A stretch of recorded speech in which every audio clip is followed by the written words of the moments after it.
भोले की कांवड़ उठाएंगे, हरिद्वार को जाएंगे।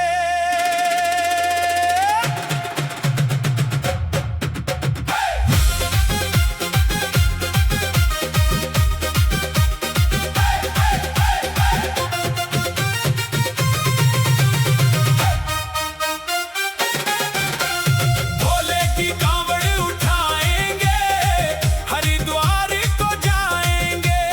भोले की कांवड़ उठाएंगे, हरिद्वार को जाएंगे। पश्चिमी यूपी के भक्त हैं हम, बम बम के जयकारे लगाएंगे। भोले की कांवड़ उठाएंगे, हरिद्वार को जाएंगे। मेरठ और मुजफ्फरनगर से टोली चली है भारी, बागपत और शामली के भक्त कर रहे सब तैयारी। हाथ में गंगा जल की गागर, मन में श्रद्धा सारी। भोलेनाथ के दर्शन की लगी है धुन ये प्यारी। कंधे पे कांवड़ सजाएंगे, हरिद्वार को जाएंगे।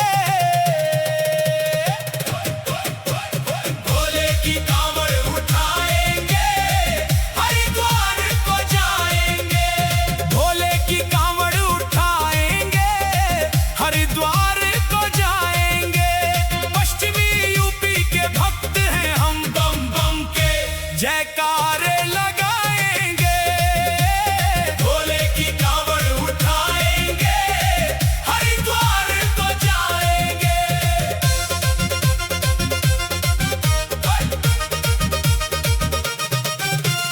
डीजे ऊपर बाज रहे हैं भोले के ये गाने।